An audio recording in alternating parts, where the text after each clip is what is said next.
I'd like to read for you from Philippians chapter 4, beginning in verse 8. Finally, beloved, whatever is true, whatever is honorable, whatever is just, whatever is pure, whatever is pleasing, whatever is commendable, if there is any excellence, and if there is anything worthy of praise, think about these things. Keep on doing the things that you have learned and received and heard and seen in me, and the God of peace will be with you. I love the idea that there is a givenness to faith, that we are not inventing it from scratch, that we never begin in a vacuum, that we are not blank slates, that the faith, or being a person of faith, is a gift. And it has been handed down to us through the ages by those who have walked the path before us. They have given us a model and a vocabulary of faith. I absolutely love that.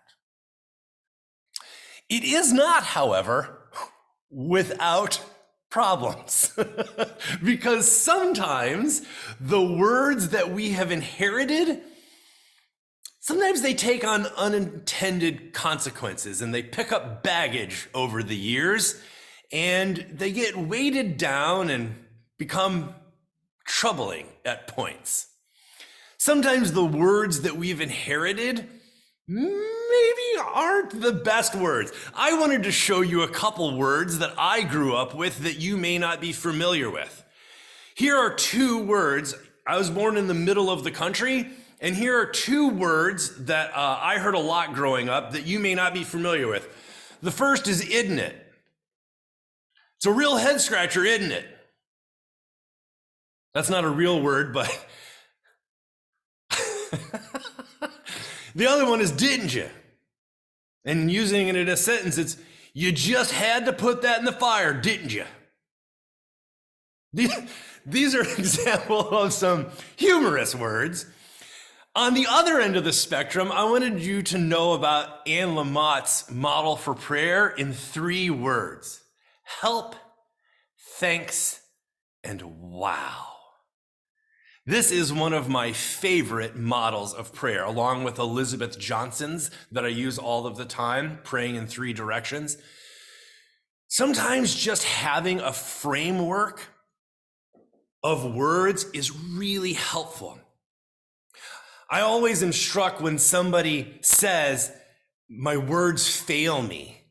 And I always want to touch them on the shoulder or on the arms, or maybe if I know them really well, squeeze their face and say, "words fail us all." It's not just that you're not getting the right words right now. This is the nature of words. Let me tell you 2 things that I love about words. Words don't contain their own meanings.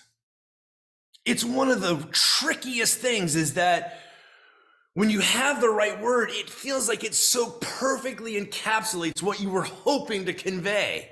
But you have to trust that when the words leave your mouth and enter someone else's ears and go through the filter of their brain and down into their heart, that it makes it through all of that and means the same thing to them that it meant to you.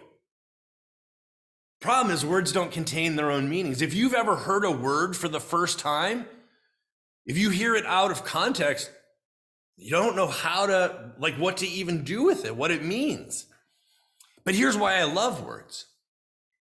Words have the power to frame ideas and inspire action. There is something about human beings as communicative of species that sometimes words are like fuel to our spirits. It's like electricity to our mind. actually propels our bodies to action. I don't know if you've ever heard words that your body reacted to. You got goosebumps, or in Hawaii, what they call chicken skin. Or if you've ever heard something and your body, your temperature rose, like maybe your face got red and you actually got flushed, like your body sent blood to your face because of what you heard.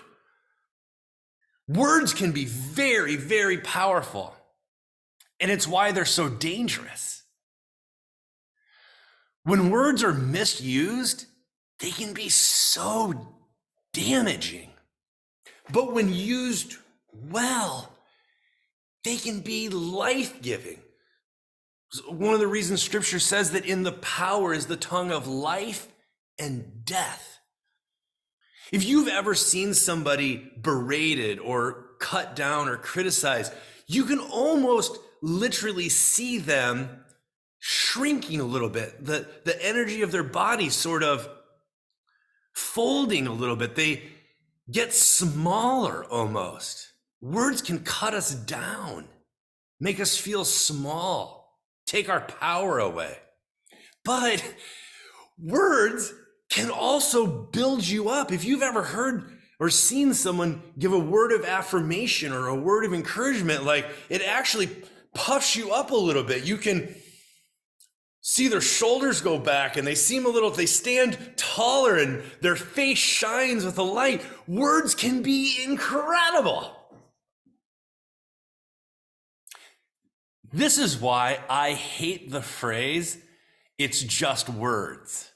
Because sometimes when people say it's just words, they mean it's not worth anything. It's empty, right? They're just words. Like talking doesn't count, only action. And I understand that sentiment, I really do. But the thing I have to keep pointing out to people is that talking is an action. Also, some people say it's just words, meaning, oh, that person talks a lot of trash or they're really critical, but it's just a lot of bark and no bite. And I have to say, I don't know, those words seem to really change the atmosphere in the room and like make people feel like they didn't have the power to make a decision or scare people, right? So I'm not sure that words are ever just words. I don't buy it. Now, I know that words can't be just words. They have to be matched with action, but I don't think words are just words. So for the next couple months, we're going to be entertaining and engaging a couple different words. I'm going to put the schedule up on the screen. This is our schedule for the next couple months. As you know, it is January 23rd right now. We're talking about 12 simple words. Here they are.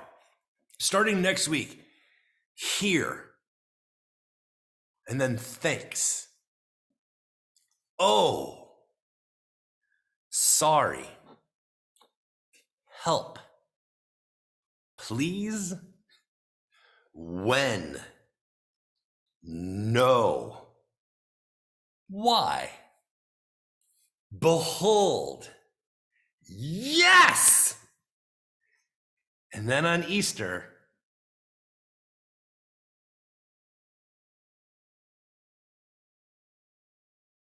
exactly.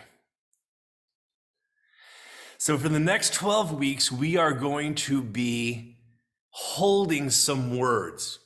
We're going to meditate on them. We're going to hear them in different ways. We're going to let them sit with our heart a little bit. We're going to see what they want to do with the cells of our body. And as a congregation, we're going to have a dialogue around them. But I want to give you just a minute to see if you sit. If any word comes to mind, any word that you would maybe add to this list, or a word that's been really significant to you, either in a positive way or in a negative way, let's be quiet together and see if any word emerges.